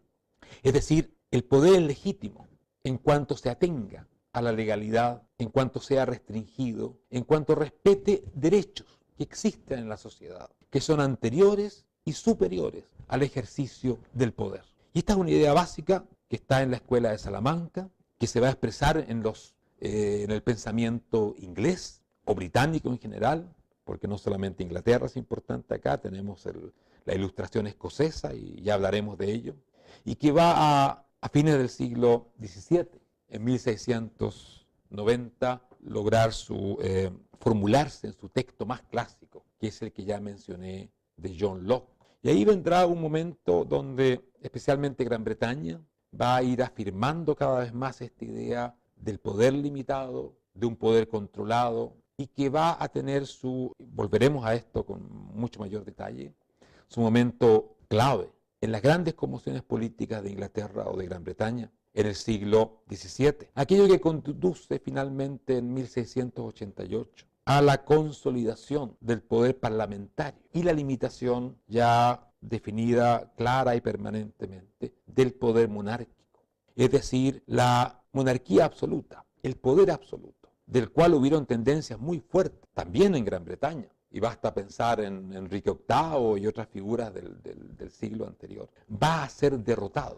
Y esta derrota va a marcar una división de caminos entre la Francia, que sigue apegada al poder absoluto, o España, lamentablemente apegada al poder absoluto. La expulsión de los jesuitas de América Latina tiene directamente que ver con ello, porque ellos eran exponentes de esa escuela de Salamanca que hablaba de la limitación del poder del rey. Pero Inglaterra va a seguir esa senda, que le va a abrir en los siglos posteriores un brillante camino hacia la libertad, la modernidad, el capitalismo desarrollado y la gran potencia que Gran Bretaña va a ser. Volveremos sobre ello en detalle. Y por supuesto que finalmente el pensamiento liberal tiene un salto extraordinario, y estamos hablando ya del siglo XVIII, a unos 100 años, un poquito menos, de la formulación del famoso tratado de John Locke, en figuras como Adam Smith, que crea la idea de la economía libre, de ese orden espontáneo, de esa mano invisible que no requiere de un poder político que nos esté diciendo qué producir o qué hacer o en qué trabajar. Y en el sentido político viene la maduración del pensamiento liberal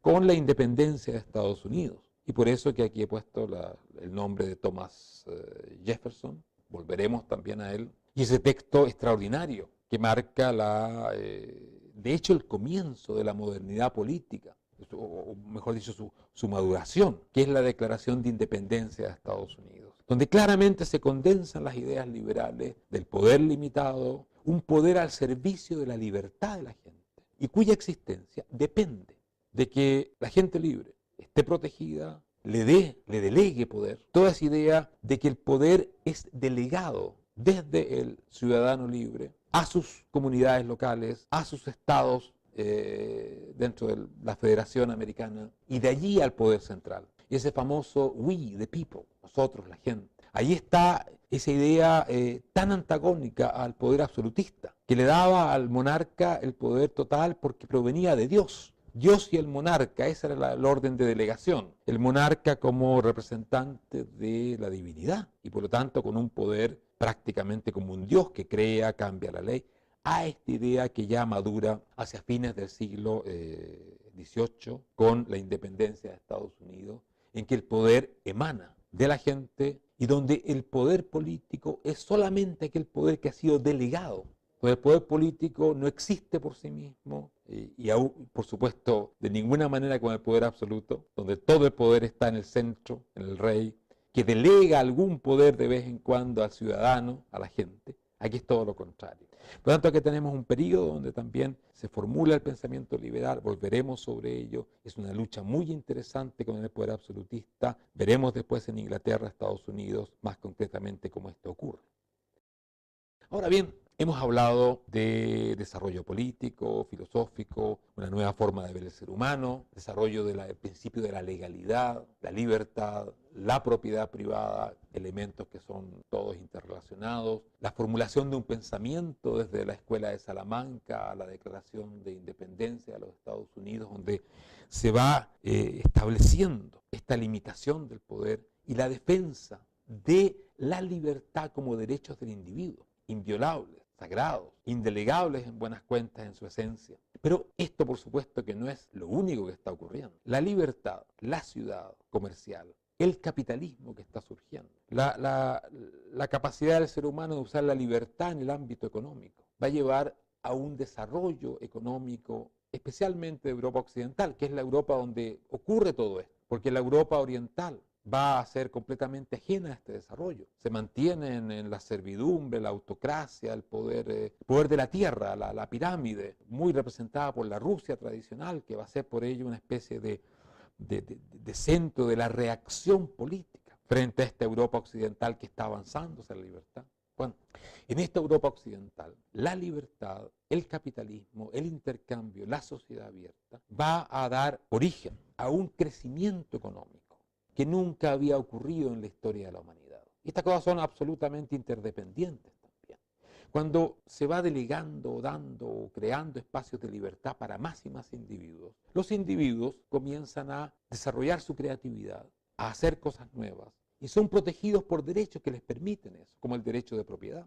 Todo esto siempre con muchos conflictos. En las ciudades europeas donde nace la libertad prácticamente o renace la libertad, son ciudades también que en ciertos momentos ponen trabas a la libertad, porque la libertad, como ya lo dije antes, es siempre subversiva, cambia, modifica y amenaza el poder constituido.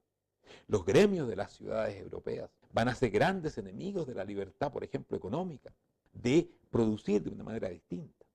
Pero en fin, dentro de ese conflicto que nos va a explicar, y volveremos a ello, por qué el capitalismo se va desplazando de los viejos centros del norte de Italia, por ejemplo, a nuevas ciudades donde hay más libertad, o por qué un día pasará de esas ciudades del norte europeo, de la Liga Hanseática o de lo que es la Holanda, tremendamente desarrollada en el siglo XVII, a una Inglaterra, a una Gran Bretaña mucho menos desarrollada, pero donde había más libertad para crear cosas nuevas, establecerse, y va a terminar siendo el centro del capitalismo moderno por mucho tiempo.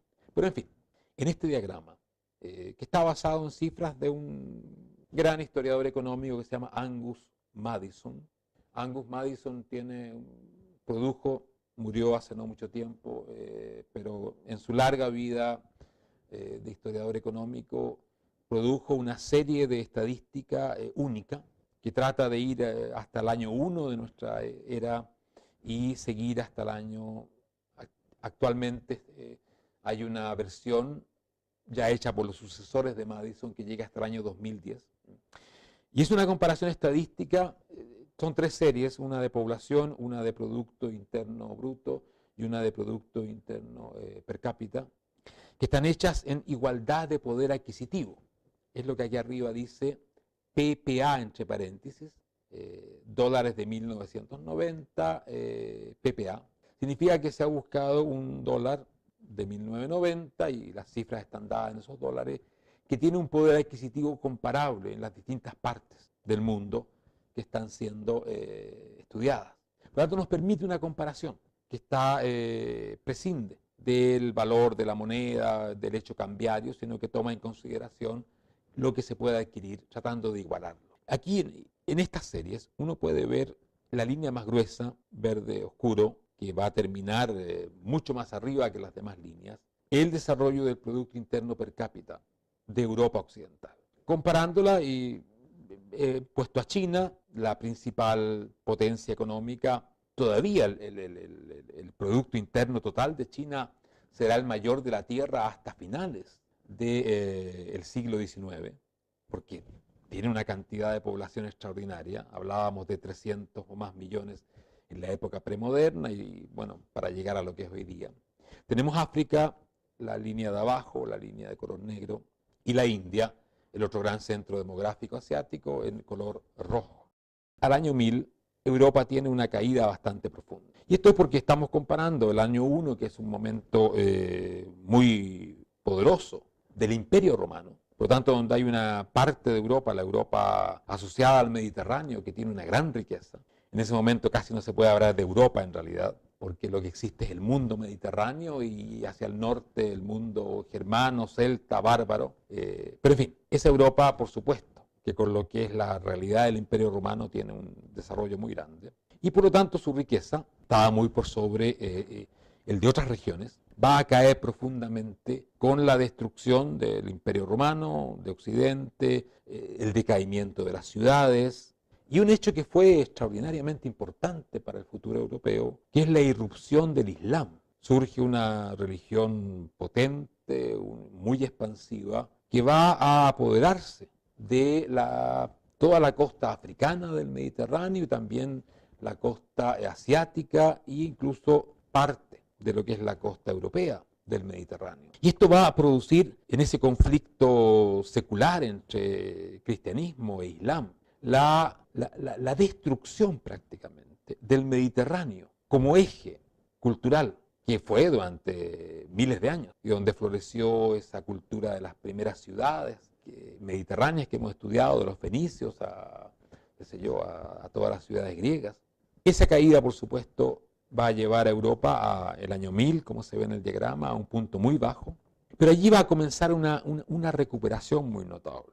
Una recuperación que pronto, ya en el 1500, va a llevar a Europa a un nivel per cápita de vida, a Europa occidental, estamos hablando de Europa occidental, que es muy superior, no solo a lo que alcanzaban en ese tiempo China o India, sino a todo lo que se había experimentado anteriormente. La verdad es que la historia del ser humano, si uno trata de proyectarla y con los instrumentos científicos que tenemos, fue una existencia que para la gran mayoría de la humanidad fue siempre en la pobreza extrema, o lo que hoy día llamaríamos pobreza extrema. Estamos hablando de unos $400 per cápita más o menos al año, lo que justamente nos pone en la cifra de pobreza extrema actual del Banco Mundial, $1,25 al día. Estamos hablando de 400, $450 al año, que es el estado normal de la humanidad. Sobrevivencia muy, muy limitada. En las regiones más organizadas, poderosas, como China o India, se podía elevar a 500, 600, pero en el mundo tradicional prácticamente nunca se superan estos niveles. Solamente la irrupción de la libertad económica, política, social de Europa va a producir esta consecuencia extraordinaria, que es el elevamiento del poder del estándar de vida a los niveles que ya ustedes ven en 1500 y que continúan rápidamente expandiéndose hacia el 1600 y 1700. Por lo tanto, ya cuando llegamos al 1700, estamos hablando de antes de la revolución industrial. Es una Europa todavía preindustrial, pero que ya ha incorporado elementos de libertad, a pesar del absolutismo y todo esto, que han transformado su pensamiento, su producción, y creado además amplios espacios de libertad en la parte occidental. Ya tenemos un ingreso per cápita de en torno a los $1000, que duplica el nivel histórico tradicional, o más que duplica. Por lo tanto, Europa occidental, con todos sus desniveles, aquí hay el norte de Italia seguía siendo muy rico, Holanda era muy rico, o sea, las ciudades y la libertad de las ciudades seguía siendo muy importante, por supuesto, pero ha logrado dar un salto económico extraordinario. Será el salto que le permitirá transformarse también en potencia dominante a nivel mundial.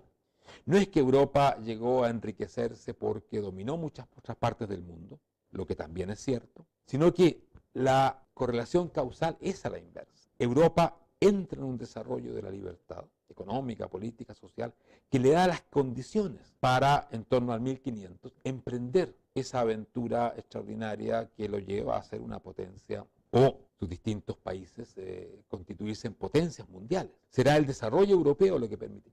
Y a partir de ello, por supuesto, con la dominación de América, de gran parte de África y contactos crecientes con Asia, va a potenciar ese desarrollo ya iniciado, hasta llegar a, como ustedes ven en el 1700 y mucho más posteriormente, una gran dominancia económica europea, en la cual va a basar su dominio mundial, que se va a acrecentar todavía más que en la época industrial, por supuesto, donde todo esto confluye de una forma de producir extraordinariamente potente. Bueno, con esto cerramos esta primera clase. Hemos llegado ahí a comienzos de esa gran conmoción que es la revolución industrial. Tenemos una Europa que ya es totalmente diferente del resto del mundo. Tenemos conflictos en esa Europa entre el absolutismo y la libertad, pero la libertad ya ha penetrado suficientemente, está ubicada en muchos puntos de Europa. En algunos, como en Inglaterra, se ha constituido ya, también en Holanda y otras partes, la idea consolidada del poder limitado, de la libertad individual, y todo ello ha conducido a este enorme desarrollo económico. En la próxima clase seguiremos con este desarrollo social, político hacia la libertad. Vamos a estudiar mucho más en detalle el desarrollo de Gran Bretaña y el de Estados Unidos también, que son los puntos donde va a cobrar su mayor impacto el desarrollo de esta libertad occidental que desde entonces en adelante está cambiando el mundo. Ustedes leen los textos, especialmente el primer texto de Boas y el segundo de Lord Acton. El tercer texto, el texto de Tocqueville, se refiere fundamentalmente a Estados Unidos. Pueden dejarlo para la próxima vez, y después del último texto se va a referir al tema de los enemigos de la libertad. Y preguntas, envíenme preguntas, ojalá que lleguen el viernes que viene, para yo poder elaborar algunas respuestas y tengamos el seminario el día lunes para profundizar todos estos temas, y ahí podemos interactuar y podemos ir desarrollando todas las inquietudes que se hayan planteado a partir del desarrollo que esta clase ha cubierto. Hasta la próxima entonces.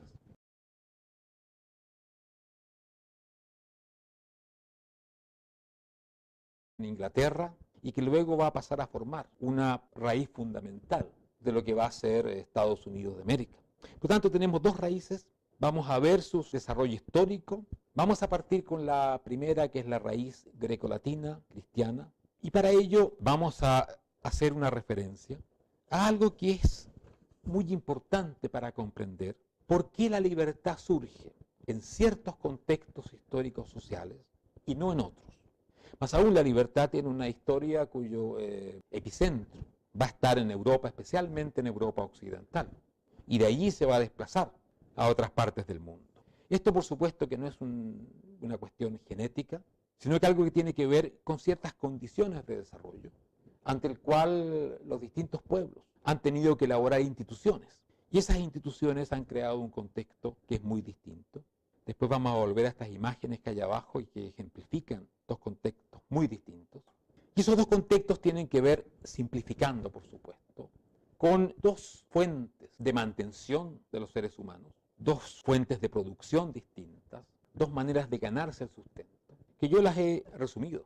Primero, en la tierra y la agricultura. Hay pueblos, imperios, grandes estados que han tenido su base en la tierra, la productividad agrícola y las clases campesinas, habitualmente sometidas al poder de distintos señores. Estos han llegado a ser los imperios más imponentes en la historia de la humanidad. Estamos hablando de China, de India, de Egipto, de gran parte de los imperios mesopotámicos. También estamos hablando de los imperios americanos, donde en general la agricultura, el productor agrícola, era la fuente de la riqueza y por ello también la fuente del poder político que se construía en estas zonas. En el lado opuesto tenemos pueblos, naciones, ciudades muchas veces, que se desarrollaron en torno al mar, a la movilidad y al comercio. Podemos decir que en el mundo antiguo habían grandes centros productores agrícolas que generalmente usaban los grandes ríos de Asia o del norte de África para fundar su productividad agrícola. Y en torno a ellos habían pueblos móviles, flexibles, que vivían transportando, comerciando, poniendo en contacto estos grandes imperios agrícolas. Por eso el mar, el comercio, la movilidad, contra la tierra, la agricultura y la inmovilidad, están ligados a un lugar donde se producía la riqueza. Los pueblos marítimos, los pueblos comerciales, los pueblos que se desplazan de un lugar a otro, viven de juntar la diversidad de distintos estados o naciones, y de eso hacen su fuente de subsistencia. Estos dos contextos históricos, sociales y económicos nos van a dar organizaciones políticas muy distintas. Las he ejemplificado con la pirámide a la izquierda, que si bien es muy característica de algunos grandes imperios, simbólicamente podría resumir muy bien lo que es el tipo de sociedad que se construye en base a la tierra, la agricultura y el sometimiento del campesinado. Sociedades jerárquicas, sociedades con un gran poder en el centro y con un poder que va siendo delegado hacia abajo, y en la base hay una base amplia de productores agrícolas. Son sociedades donde la libertad prácticamente fue desconocida, donde el sometimiento, la servidumbre, era la forma natural de organizar la sociedad. Por eso la pirámide es un buen símbolo.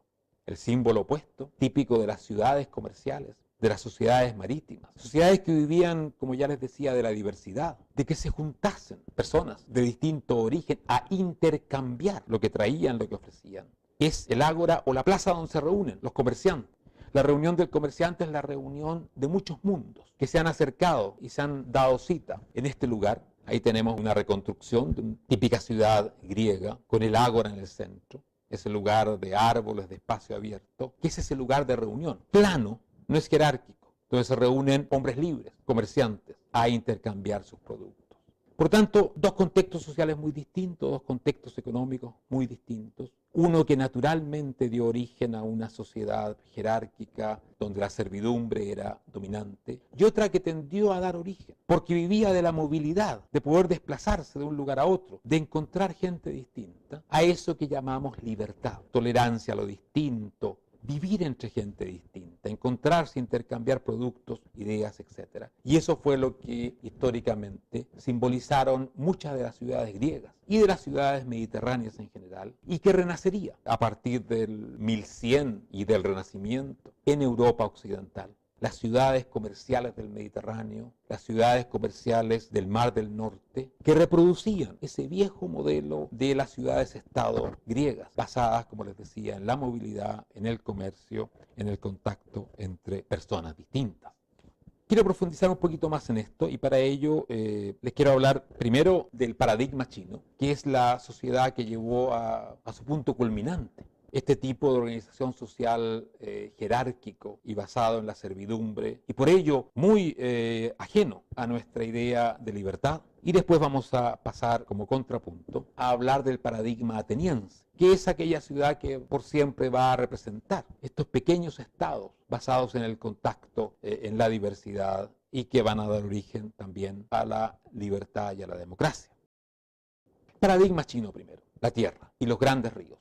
Las sociedades de este tipo se basan en la capacidad de dominar, controlar, organizar la vida en torno a los grandes ríos, a las grandes fuentes de irrigación, que son los dos poderosos ríos de Asia, que son el Nilo, que son el Éufrates, el Ganges. En estos territorios, la productividad, la fertilidad, la capacidad de la agricultura dependía de la construcción de grandes estructuras políticas capaces de manejar estas grandes fuentes de agua y de vida y de irrigación. Ríos que recorren a veces miles de kilómetros y que requieren de grandes trabajos, de una gran organización para poder ser dominados, para que su fuerza no se transforme en terriblemente destructiva.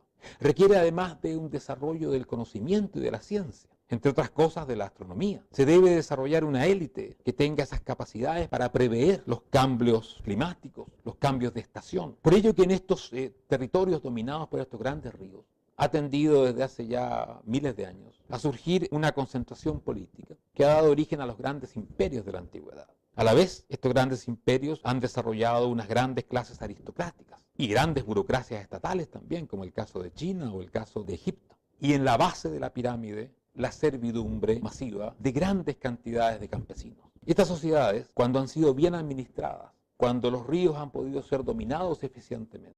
Mi nombre es Mauricio Rojas, soy el director de la Academia Liberal y les doy la más entusiasta bienvenida a este primer curso de la Academia. Este curso trata de la libertad y sus enemigos y la idea es dar un panorama general. Por ello vamos a dedicar las dos primeras lecciones y también los dos primeros seminarios a la historia de la libertad. Hoy día vamos a estudiar esa historia brevemente, por supuesto, desde la antigüedad hasta el Renacimiento aproximadamente, para en la clase siguiente abocarnos a la historia moderna de la libertad. Y cada una de estas clases vendrá seguida por un seminario en torno a las ideas que allí se han planteado, las inquietudes que ustedes tengan y los temas que ustedes quieran plantear.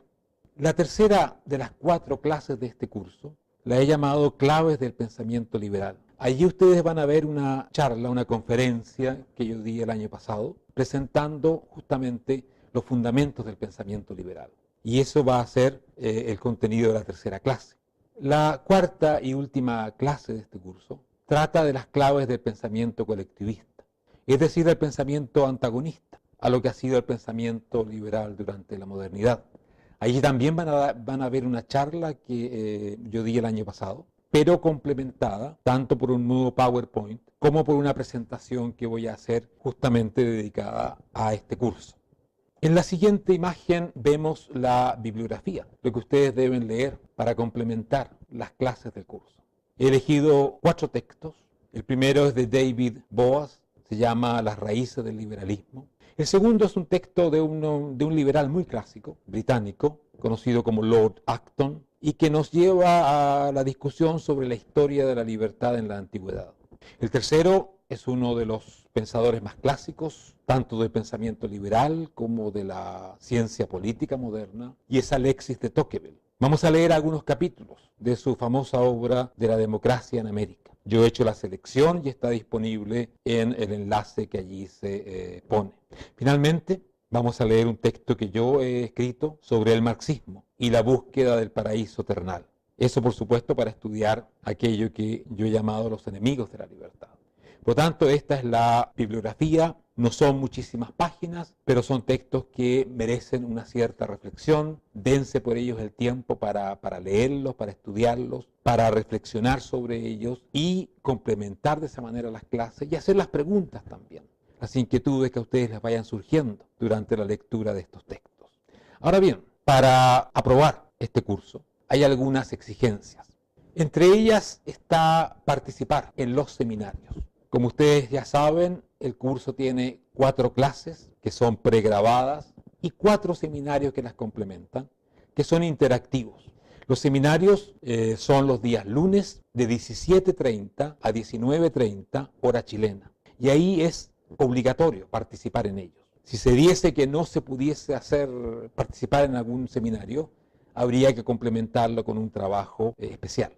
El segundo requisito es enviar al menos un comentario o una pregunta fundamentada al profesor para ser tratado en los seminarios. Una, dentro de todo el curso. Ustedes pueden elegir cuándo hacen la pregunta, dentro de qué clase, pero es importante, esto de otros, como es el caso de la soberanía colectiva de un pueblo, sino que es la libertad respecto de nosotros mismos, de los que forman nuestra comunidad, nuestra nación, nuestra colectividad. Es ese espacio de autonomía individual que nos damos y que protegemos con una serie de derechos que dicen hasta dónde llega la intromisión de otros, que limita el poder político sobre los individuos y crea esa esfera única, que es la que habitualmente llamamos como la libertad. Pero hay que entender que todavía en casos de conflicto, por ejemplo de guerra, las naciones aceptan sobreponer la soberanía colectiva, que restringe la soberanía individual. Por ello, cuando el colectivo está en peligro, como en una guerra, se suspenden una serie de libertades individuales y se aplica esta libertad mucho más primitiva, colectiva, donde la sobrevivencia de la independencia del colectivo exige la sumisión, la entrega de estos espacios de libertad o soberanía individual. Por ello, 2 conceptos, uno muy antiguo, que tiene que ver con la autodeterminación colectiva, y otro mucho más moderno, propio de los últimos 5 siglos, que tiene que ver con el espacio individual de libertad dentro de ese colectivo del cual formamos parte. Bien, ese es un aspecto importante. En esta imagen hablamos de otra distinción importante que tiene que ver con el origen mismo del concepto de libertad. Y hablamos aquí de 2 raíces históricas. Pueden haber más, pero yo me concentro en 2 raíces históricas y que en el idioma inglés están captadas muy bien porque se usan 2 palabras para decir libertad. Es que yo conozca el único idioma que tiene 2 palabras distintas para decir lo mismo. Y liberty es la forma asociada al castellano, a libertad, a liberté en francés, que es la raíz latina mediterránea de la palabra. Freedom tiene que ver con la raíz germana, la raíz tribal del concepto de libertad. Ambos conceptos son interesantes y, como les decía, nos remiten a historias muy distintas. La primera, a la formación clásica del mundo mediterráneo, la herencia griega, latina y posteriormente cristiana. Y la segunda, a esta raíz germana, pero también presente entre otros pueblos en ese tiempo más primitivos, como podrían ser los celtas, o los pueblos, muchos de ellos, que los españoles se encontraron cuando llegaron a América. No, por supuesto, los grandes imperios, donde había una subordinación política muy desarrollada. Pero, por ejemplo, en Chile, el pueblo mapuche tenía una libertad, en gran sentido, en muchos sentidos, parecida a la libertad tribal germana o celta, donde una asamblea de los hombres libres, de los hombres adultos, decidía los destinos colectivos del grupo. Las ilustraciones que hay acá abajo tratan de captar estas 2 raíces. Al lado izquierdo tenemos lo que queda, los restos del lugar de reunión de la asamblea ateniense, la famosa asamblea donde se crea la democracia prácticamente, cuyo nombre es Nix. Y al lado derecho tenemos lo que en idiomas germanos se llama el Ting, la asamblea también de los hombres libres. Estas 2 génesis históricas van a dar origen a una serie de derechos, principios de libertad, que finalmente van a ir juntándose en la historia moderna de Europa. No menos a través del desarrollo que se da en que llegue el día viernes, antes del seminario siguiente, que va a ser el día lunes. Y finalmente deben redactar un trabajo, máximo 4 páginas, sobre los desafíos de la libertad en perspectiva histórica. ¿Qué es lo que hemos estado tratando y vamos a tratar durante este curso? Y en ese trabajo deben ustedes hacer referencias tanto a las clases como al material bibliográfico, cosa que muestren tanto que se han inserido en las clases como que han trabajado con los textos que las acompañan. Esos son los requisitos para aprobar el curso. Y ahora podemos dejar esta parte formal de introducción y pasar a la clase de hoy, que es la historia de la libertad, la primera parte de la historia de la libertad, donde vamos a darle una mirada rápida, por supuesto, breve, porque el tema es muy amplio y podría tomar muchísimo tiempo. Pero vamos a darle una mirada a la libertad desde la antigüedad hasta el Renacimiento. En la siguiente clase vamos a avanzar desde el Renacimiento hasta el día de hoy prácticamente. La imagen que ustedes ven en el PowerPoint es la primera expresión que quiere decir libertad. Es sumeria, es muy antigua y viene de uno de los orígenes clásicos de la palabra libertad, que es la liberación de un esclavo. Terminar con la condición de esclavo y pasar a ser hombre libre. Bien, quisiera comenzar comentando algunos temas conceptuales. La verdad que la libertad nos puede parecer un tema o un concepto relativamente simple, pero si profundizamos en él, vemos que tiene sentidos bastante distintos. He tratado de captar estos sentidos también con 2 estatuas. Una, la del lado izquierdo, que representa a un soldado espartano de la época de la Esparta clásica. Bueno, y a la derecha tenemos la imagen de la estatua de la libertad. La estatua espartana nos lleva a pensar en una libertad muy distinta a la que se entiende hoy día en el sentido común, pero aún existe, que es la libertad concebida como soberanía colectiva, como capacidad de un grupo humano, en este caso ciudadanos de las ciudades griegas, de decidir libremente, sin estar sometido a un emperador o a un rey extraño, sobre su vida, su organización y sus destinos. Este es el primer sentido históricamente considerado de la palabra o del concepto de libertad. Es una libertad del nosotros, de la ciudad de Esparta, o de la ciudad de Atenas, o de una tribu germana, de decidir libremente su destino.